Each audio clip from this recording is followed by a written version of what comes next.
Hello दोस्तों, आप सभी का स्वागत है मेरे इस यूट्यूब चैनल जिसका नाम है गुरु ज्ञान। आप सभी लोग इस चैनल को अधिक से अधिक मात्रा में शेयर करते रहिए, सब्सक्राइब करते रहिए और कमेंट करते रहिए और अपने दोस्तों के साथ में भी इसे शेयर करते रहिए। इस चैनल को आप अपने यूट्यूब पर गुरु ज्ञान 9297 अर्थात गुरु ज्ञान 9297 से आप इसको फिल करके सर्च बॉक्स में सर्च भी कर सकते हैं इसे, ठीक है। और सब्सक्राइब कर सकते हैं, शेयर कर सकते हैं। तो चलते हैं हम लोग आज 20 इंपॉर्टेंट क्वेश्चन हैं साइंस के जो लगातार परीक्षा में विभिन्न परीक्षाओं में पूछे जाते हैं। आज हम लोग यहाँ पे चर्चा करेंगे उसके बारे में, ठीक है। हल करते हैं। पहला क्वेश्चन, किस दर्पण से वस्तु का प्रतिबिंब बड़ा बनता है? तो वस्तु का प्रतिबिंब बड़ा बनता है तो उसका ऑप्शन नंबर बी हो जाएगा, ठीक है। हम लोग टाइम आज नहीं वेस्ट करेंगे, जल्दी से क्वेश्चन कर लेते हैं। क्वेश्चन नंबर 2 है, पत्तियों में गैस का आदान प्रदान कहाँ होता है? तो पत्तियों में गैस का आदान प्रदान कहाँ होता है? रंध्र में होता है। क्वेश्चन नंबर 3 है, प्रतिरोध का मात्रक होता है, रेजिस्टेंस का मात्रक क्या होता है? इसे ओम होता है। क्या होता है? ओम होता है। ऑप्शन नंबर बी हो गया। क्वेश्चन नंबर 4 में आहार नाल का सबसे लंबा मार्ग भाग कौन सा होता है? तो सबसे लंबा भाग कौन सा होता है? छोटी आंत होता है। कौन सा होता है? छोटी आंत। क्वेश्चन नंबर 5 में पहुंचेंगे, ऊर्जा का एसआई मात्रक कौन सा है? ऊर्जा का एसआई मात्रक कौन सा है? ऊर्जा का एसआई मात्रक जूल है, ठीक है, जूल है। ऐसे ही हम क्वेश्चन नंबर 6 की तरफ पहुंचते हैं, शक्ति का एसआई मात्रक क्या होता है? तो शक्ति का एसआई मात्रक कौन सा होता है? वाट होता है। क्या होता है? वाट होता है। क्वेश्चन नंबर 7, श्वेत रंग कितने रंगों के मेल से बना है? तो कितने रंगों से मिलकर बना है? ये 7 रंगों से मिलकर बना है। क्वेश्चन नंबर 8 की तरफ पहुंचते हैं, पृथ्वी पर ऊर्जा का मुख्य स्रोत है। तो पृथ्वी की ऊर्जा का मुख्य स्रोत सबको पता होगा कि सूर्य ही क्या है, सबसे इसका सबसे सबसे मुख्य स्रोत कौन सा है? सूर्य है। सूर्य से ही सोलर एनर्जी बनती है और जितने पेड़ पत्तियां फूल पौधे बनते हैं वो सब सूर्य के प्रकाश से ही होते हैं। सूर्य प्रकाश बहुत इंपॉर्टेंट है। सोलर एनर्जी है जो जहाँ लगातार मोदी जी हमारे प्रधानमंत्री जी सोलर एनर्जी के ऊपर कह रहे हैं डिपेंड होते रहिए आप लोग। सोलर एनर्जी का प्रयोग अधिक से अधिक करने की बात की जा रही है। उसका निर्माण, उसका उद्योग उस पर लगातार काम कर रहे हैं, ठीक है। क्वेश्चन नंबर 9 की तरफ पहुंचते हैं हम लोग। क्वेश्चन नंबर 9 में दिया गया है, क्वेश्चन नंबर 9 में दिया गया है, विभवांतर या विभव को एसआई का एसआई मात्रक क्या होता है? तो इसका एसआई मात्रक क्या होता है? क्वेश्चन नंबर 9 में इसका हो जाएगा वोल्ट। क्या होता है? वोल्ट होता है। क्वेश्चन नंबर 10 की तरफ पहुंचते हैं जल्दी से, धारा का एसआई मात्रक क्या होता है? तो धारा का एसआई मात्रक क्या होता है? एम्पियर होता है। क्या होता है? एम्पियर होता है। क्वेश्चन नंबर 10 हो जाएगा। 11 है, वायुमंडल में CO2 गैस की उपस्थिति है। ये बहुत बार पूछा जाता है क्योंकि पॉइंट में डेसिमल में नंबर होते हैं, परसेंटेज में भी कभी कभी लिखा होता है तो उसमें लोग कंफ्यूज हो जाते हैं। तो क्वेश्चन नंबर इसमें आपका 11th का हो जाएगा 0.003%। कितना होता है? 0.003%, ठीक है। क्वेश्चन नंबर 12 की तरफ पहुँचते हैं, खुला परिसंचरण तंत्र किसमें पाया जाता है? तो ये ऑप्शन जो दिए गए हैं इसमें से किसमें खुला परिसंचरण तंत्र पाया जाता है? ठीक है, तो काकरोच में पाया जाता है। किसमें पाया जाता है? काकरोच में पाया जाता है। क्वेश्चन नंबर 13 की तरफ पहुंचते हैं। क्वेश्चन नंबर 13 में आवेश का एसआई मात्रक क्या है? तो आवेश का एसआई मात्रक आपका कूलाम हो जाएगा। क्या हो जाएगा? कूलाम हो जाएगा। क्वेश्चन नंबर 14, इनमें से कौन नवीनीकरण ऊर्जा का स्रोत है?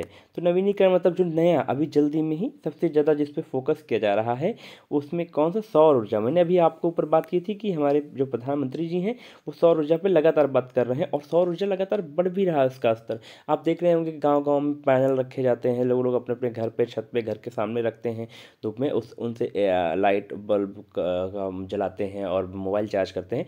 तो इनका लगातार जो विस्तार है वो धीरे धीरे बहुत मतलब बेसिक तौर पे भी होने लगा है। लगातार लोगों के पास इसकी पहुंच बढ़ रही है। सौर ऊर्जा का लगातार विकास हो रहा है। लोग उस पर क्या कर रहे हैं कि उसका उपयोग बढ़ चढ़ के कर रहे हैं, ठीक है। क्वेश्चन नंबर 15 की तरफ पहुंचते हैं।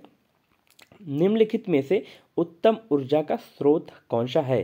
तो देखिए, ये ऑप्शन ये क्वेश्चन जो है ये एक अपवाद के जैसे भी है, क्योंकि ये पेपर में लगातार पूछा भी गया है, लेकिन वो समय के हिसाब से उस समय क्या है अगर बात करें तो ये कहीं कहीं ऑप्शन में मैक्सिमम जो मैक्सिमम बात की जाती है, मैक्सिमम इसका उत्तर जो अधिकतम उत्तर होता है सही जो माना जाता है कोयला ही माना जाता है, क्योंकि इस कोयला का 50% जो ऊर्जा का स्रोत हमें मिलता रहता है, जो हम लोग अपने दैनिक जीवन में प्रयोग करते हैं, कोयला से जुड़ा हुआ होता है। ठीक है, कोयला से जुड़ा हुआ होता है। कहीं कहीं ऑप्शन में पेट्रोलियम भी दिया गया है, क्योंकि कहते हैं कि उत्तम ऊर्जा का मतलब यही होता है कि जो आसानी से हमें मिल जाए, जो हमें सबसे सस्ते भाव में मिल जाए और आसानी से मिल जाए। लकड़ी भी होता है, लेकिन लकड़ी इतनी जल्दी हर जगह पे नहीं हमें मिल पाती है। ठीक है, तो बायोमास भी कहीं कहीं आंसर में दिया गया है। तो वो आपकी परिस्थिति के हिसाब से आपका दिया गया है। ये क्वेश्चन ऐसे बहुत बार पूछा तो बहुत बार गया है, लेकिन अब थोड़ा सा अपवाद में है तो बार बार ये क्वेश्चन पूछा नहीं जा रहा है। लेकिन क्वेश्चन पेपर में मैक्सिमम क्वेश्चन पेपर मैंने प्रैक्टिस सेट में देखा, ये पाया गया, तो इसलिए मैंने सोचा करा देता हूँ। तो उत्तम ऊर्जा का मतलब आप समझ लीजिए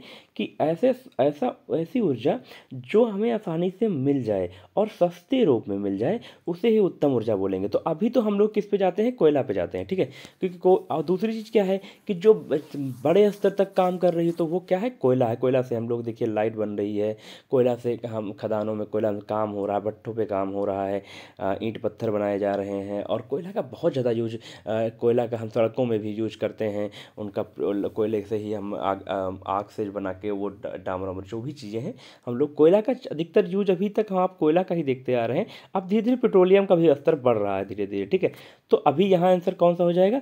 अभी यहाँ आंसर हो जाएगा ऑप्शन नंबर ए, कोयला।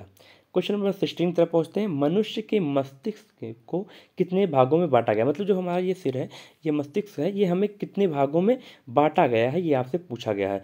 तो इसे 3 भागों में बांटा गया है। ठीक है, क्वेश्चन नंबर 17, सौर सेल में किसका उपयोग किया जाता है? तो सौर सेल में किसका उपयोग किया जाता है, ये आपसे पूछ रहा है। तो क्वेश्चन नंबर 17 का हो जाएगा सिलिकॉन। किसका? सिलिकॉन का प्रयोग किया जाता है। क्वेश्चन नंबर 18, श्वसन के दौरान कौन सी गैस निकलती है? तो श्वसन के दौरान कौन सी गैस निकलती है? तो सबको पता है, कार्बन डाइऑक्साइड हम लोग क्या करते हैं? निकालते हैं, और ऑक्सीजन को हम लोग ग्रहण करते हैं। ठीक है, क्वेश्चन नंबर 19, आकाश का रंग नीला क्यों दिखाई देता है? तो इसका जो कलर होता है आकाश का, और नीला क्यों दिखाई देता है, ये आपसे पूछा गया है। तो ये होता है किसके कारण? प्रकाश के प्रकीर्णन द्वारा, स्कैटरिंग जो होती है लाइट की, और लगातार स्कैटरिंग जितनी ज़्यादा फैली रहती है, प्रकीर्णन उतना जो रहता है प्रकाश का, उसी की वजह से हमें आकाश का जो कलर है वो हमें क्या दिखाई देता है? नीला दिखाई देता है, ब्लू दिखाई देता है। ठीक, क्वेश्चन नंबर 20 जो सबसे आखिरी क्वेश्चन है इस सीरीज का, हीरा का अपवर्तनांक कितना होता है? तो अपवर्तनांक कितना होगा हीरा का? हीरा का अपवर्तनांक होता है 2.42। कितना होता है? 2.42। तो दोस्तों हम लोगों ने आज कितने क्वेश्चन कर लिए? आज हम लोगों ने 20 क्वेश्चन किए हैं साइंस के, जो मोस्ट इंपॉर्टेंट है परीक्षा के लिए दृष्टि से। तो आप सभी लोग ऐसे ही हमारे चैनल के साथ जुड़े रहिए। मैं लगातार आपको अब तो देखूंगा कि मैं दिन में 1-2 वीडियोस और डालता रहूं, जिससे जल्दी से जल्दी चीज़ें कवर होती रहें। मैक्सिमम जितना क्वेश्चन मैं करा पाऊँ आप सबको, उतना मैं हल करा दूँ। और परीक्षा में लगातार ये क्वेश्चन पूछे जा रहे हैं।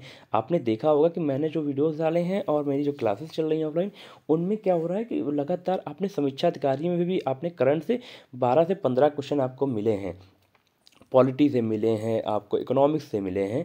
तो वो लगातार क्वेश्चन मिलते रहे, यूपी स्पेशल से मिले हैं, आपको पेपर क्वेश्चन मिलते रहेंगे। और मैं जो क्वेश्चन करा रहा हूँ आपको पेपर में आने वाले पेपर में ज़रूर से ज़रूर मिलते रहें। तो ठीक, आप दोस्तों आप मेरे इस चैनल गुरु ज्ञान पे जुड़े रहिए हमारे साथ में, और सभी के साथ में सब्सक्राइब करते रहिए, शेयर करते रहिए सभी के साथ, और ऐसे लगातार कमेंट लाइक करते रहिए और देखते रहिए, जुड़े रहिए, मेहनत करते रहिए, लगातार मेहनत करते रहिए। आप जितनी मेहनत करेंगे आप सफलता की तरफ और उतने बढ़ते चले जाते हैं, मंजिल की तरफ बढ़ते चले जाते हैं। जैसे हम किसी मंजिल पर चढ़ते हैं तो कदम से कदम बढ़ाते रहते हैं और हम मंजिल की तरफ पहुंचते रहते हैं, वैसे हमें इस सफलता को, हमें अपने नाम की वर्दी सिलाने के लिए हमें दिन रात करना होगा। हमें एक एक मिनट जो बचे हैं उनका हमें सदुपयोग करना होगा, तब हमारे नाम की वर्दी वहाँ पे टंगी हो रहेगी और उस धरती पे आपका नाम लिखा होगा। ठीक है दोस्तों, आप मेहनत करते रहिए, हमारे साथ जुड़े रहिए।